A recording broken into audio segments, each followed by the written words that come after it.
खूप दिवसांनी, नाही, खूप वर्षांनी तो दिसला. गोरा पान, बळकट शरीर, घनदाट केसांनी कपाळावरून थोडीशी माघार घेतलेली. तांबूस तपकिरी मोशार केसात काही रुपेरी चंदेरी तारा सैरभैर झाल्या होत्या. नाकावर सोनेरी काड्यांचा चष्मा स्थिरावला होता. एवढाच काय तो फरक. देखणा तसाच, लवभर कमी नाही. प्रौढपणी शशी कपूर दिसायचा ना, अगदी तसाच दिसत होता. तो तिच्याकडेच बघत होता. चेहऱ्यावर ओळख नव्हती. तोच आहे ना, की त्याच्यासारखा दिसणारा दुसरा कोणीतरी? पुढे निघून जावं का, की विचारावं त्याला? आधीच 20-1 वर्षांनी दिसतोय. आजचा क्षण गमावला तो कोण जाणे पुन्हा भेटेल की नाही भेटणार. जुन्या घरात त्यांच्या दोन्ही कुटुंबांचा दाट घरोबा होता. एकमेकांकडे जाणं येणं, जेवणं खाणं. तिची मुलं तर त्याच्या खांद्यावर लोळायची. वयाने मोठा असला तरी मित्र होता तो त्यांचा, एक जबाबदार मित्र. अनेक वेळेला मोठ्या विश्वासाने त्याच्यावर मुलं सोपवून ती आपलं एखादं काम पटकन करून यायची. त्या काळामध्ये पती निधनानंतर अचानक अनेक जबाबदाऱ्या अंगावर कोसळल्यावर तिला त्याचा अबोल, विनाअट, निश्चित आधार बहुमोलाचा वाटायचा. नंतर घर बदलल्यावर काही दिवस संपर्क राहिला. तो तर नव्या घरात कधी आलाच नाही. योगायोगाने पण कधीच चुकूनही भेटला नाही. तिच्या कुटुंबावर जीव लावला होता त्याने. इतकं असूनही मुलांना कसा भेटला नाही, असा कसा विसरला, तिला अचंबा वाटायचा. हळूहळू जनरहाटीप्रमाणे अंतर पडत गेलं. वेगळ्या मार्गावर वेगळी कामं, वेगळे परिवार, वेगळे सवंगडी. आयुष्य बेफाम धावतच सुटलं होतं. आजची संधी सोडायची नाही. ती पुढे झाली, जवळ गेली. आता त्याच्या चेहऱ्यावर ओळखीचं हसू उमललं, पण अगदी माफक, पूर्वीसारखं खळखळून नाही. ओळखलंस की विसरलास? विसरेन कसा? तिच्या डोक्यावरून पलीकडे कुठेतरी दूरवर पाहत तो म्हणाला. कोणी यायचं आहे का? वाट पाहतोयस कुणाची? वाट पाहून थकलो मी. संभाषण पुढे सरकत नव्हतं. एवढ्या वर्षांनी भेटल्यावर एकदम अचानक विषय तरी कसे सुचणार? जरा निवांतपणा हवा. घाईत नाही आहेस ना? वेळ आहे का तुला? बसूया कुठेतरी. तिला वाटलं होतं कुठेतरी चहा कॉफी घेत थोड्या गप्पा मारूया, जरा हाल हवाल विचारूया. तो समोरच्या सार्वजनिक बागेकडे वळला. एका सिमेंटच्या बाकावरती बसली. तो अंतर राखून अगदी एका टोकाला बसला. संवाद होत नव्हता. सगळं ठप्प झालं होतं. एका क्षणाला तिला वाटलं, जाऊ दे, उठून जाऊया. इतके वर्षांनी काही मृदू उरलं नाही आहे. तेव्हा किती बोलका होता. न थांबता अखंड बडबड. ऐन विशीत होता तेव्हा. वाढत्या वयाने, अनुभवांनी, परिस्थितीने बरंच काही शिकवलेलं दिसतंय. अबोल, गंभीर झाला होता. आता सांग, आई बाबा कसे आहेत? कुठे असतात? तू कुठे असतोस? आणि बायको काय करते? अजूनही तो मोकळा झाला नव्हता. तिच्याकडे न बघता आरपार कुठेतरी पाहत म्हणाला, चेन्नईला असतो. आई बाबा माझ्याकडेच असतात. लग्न नाही केलं. विचारलेल्या प्रश्नांना थोडक्यात जेवढ्याच तेवढी उत्तरं. काही सांगितलं नाही असं नाही आणि सर्व सांगितलं असं पण नाही. मध्यंतरी उडत उडत तिच्या कानावर आलं होतं. त्याचं प्रेम होतं एकीवर, पण त्याला प्रतिसाद मिळाला नव्हता. म्हणून सगळ्या जगापासून तो तुटत गेला होता. नकळतपणे तिच्या तोंडून गेलं, का रे, लग्न का नाही केलंस? खरंच तुम्हाला काही माहिती नाही? आता प्रथमच त्याने तिच्याकडे पाहिलं. नजरेला नजर भिडवली. तिने प्रश्नार्थक चेहरा केला. थोडा वेळ तो घुटमळला, बेचैन झाला. त्यालाही तो क्षण गमवायचा नव्हता. सर्व शक्ती एकवटल्यासारखा मोठा श्वास घेऊन तो म्हणाला, मला तुम्ही हव्या होता. माझं तुमच्यावर प्रेम होतं. आहे, अजून आहे. का नाही तुम्ही माझ्यावर प्रेम केलं? का नाही लग्नाला तयार झालात? हा वेडा आहे का? किती वाह्यात बोलतोय, बेताल. तिला कड्यावरून खोल खोल दरीत गटांगळ्या खाल्ल्यासारखं झालं.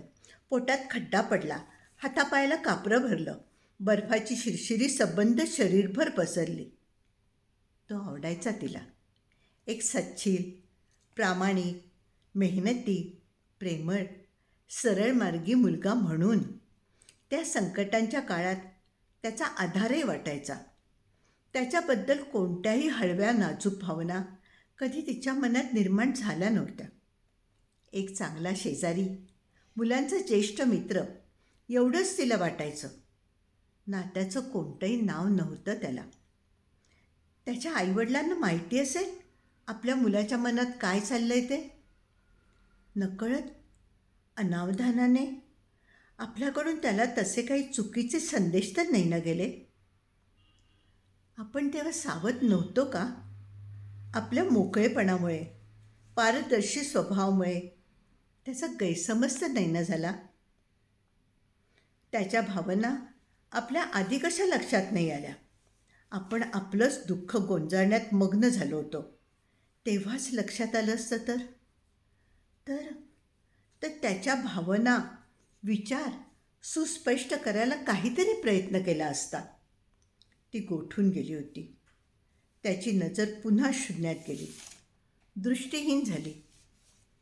तो कुठेतरी बघत होता आणि कुठेच बघत नव्हता. भूतकाळात डोकावत होता का? काय बोलावं तिला समजत नव्हतं. त्याच्या भावनांचा अपमान करावा असं पण वाटत नव्हतं. आपली दुखावलेली नजर गोळा करून त्याने पुन्हा तिच्यावर रोखली. तुम्ही एकट्या कशा 2 मुलांना वाढवणार होता? मला चांगली नोकरी तर लागणारच होती. तुमच्यावर कोणताही आर्थिक भार पडणार नव्हता. का नाही? का नाही तुम्ही थोडा पुढाकार घेतलात? का नाही मला दिलासा दिलात? आता पण तुमची 2ही मुलं परदेशी. एकट्याच आहात ना तुम्ही इथे? तुमचं आणि माझं पण आयुष्य वैराण. ते फुलवणं सहज शक्य होतं तुम्हाला. तिने चकित होऊन विचारलं, तुला कसं माहिती ही 2ही मुलं परदेशी गेली ते? तो मृदू स्वरात म्हणाला, मला तुमची सर्व माहिती आहे. माहिती काढायची म्हटलं की मिळते. ती भानावर आली होती. अजूनही धक्का ओसरला नव्हता. बोलण्याची थोडीफार स्थिती आली होती. किती गोष्टी हा गृहीत धरतोय. त्याची इच्छा म्हणजेच सर्व काही. तिच्या इच्छेला काहीच किंमत नव्हती. काय बोलतोयस रे तू हे? कशाला माहिती काढत होतास? आपल्या वयात किती अंतर आहे ह्याचं जरा तरी भान ठेवायचं ना. असा वयातला फरक कितीतरी जणांमध्ये असतो. चित्रकार देऊस्कर, दिलीप कुमार, मिलिंद सोमण, अनुप जलोटा, 20-25 वर्षांचं अंतर असूनही झालीच ना त्यांची लग्न, झाला ना संसार.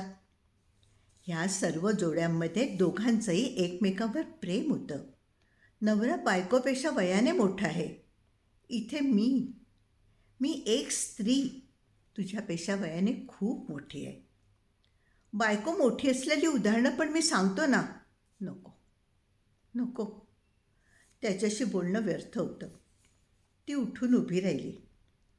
हे त्याचे विचार तेव्हाच कळले असते तर कदाचित त्याला तेव्हा समज देता आली असती. प्रेम एकतर्फी असून चालत नाही. दोन्ही बाजूंनी असावं लागतं. तिच्या मनात तर अजूनही कोणाही बद्दल नाजूक भावना उमलल्या नव्हत्या आणि त्याच्याबद्दलही नाहीत. मनातले विचार उघडे बंब नसतात हे किती बरं आहे. पर्स खांद्याला लटकावून ती वळली. निरोप घ्यायला पण थांबली नाही. इतकी वर्ष त्याचं नखही दिसलं नव्हतं. आता आता तरी तो का भेटला? भेटायलाच नको होता. तो तो लक्ष ठेवून होता का? तिला जी भेट सहज वाटत होती ती त्याने प्रयत्नपूर्वक घडवून तर आणलेली नव्हती. आयुष्य चांगलं चाललं होतं. एकटेपणाचे ताणेपणे सोसायला ती इतक्या वर्षात शिकली होती. ह्या वावटळीला ती कसं तोंड देणार होती? एकीने त्याच्या प्रेमाला प्रतिसाद दिला नव्हता ही केवळ हूल नव्हती. ती ती कोण होती ते तिला आता कळलं होतं. पूर्ण उद्ध्वस्त झाली होती ती. नकळतपणे तिच्या हातून एका तरुण उमलत्या आयुष्याची बर्बादी झाली होती. तेव्हा पती निधनाच्या दुःखात ती जळत होती. मुलांच्या जबाबदारीने खचली होती. आयुष्यातील वादळाला तोंड देताना इतर काही तिला सुचतही नव्हतं, दिसत नव्हतं, जाणवतही नव्हतं. तेव्हा तर त्याने कधीच काहीच व्यक्त केलं नव्हतं. तिनेही त्याचं मन ओळखलं नव्हतं. त्याने तेव्हाच त्याचं मन तिच्यासमोर उलगडलं असतं तर तर तर तर काय केलं असतं तिने? 20 वर्षांपूर्वी तिने त्याला काय उत्तर दिलं असतं? ती कुंठीत झाली. आजही तिला काहीच सुचत नव्हतं. काहीच सुचत नव्हतं.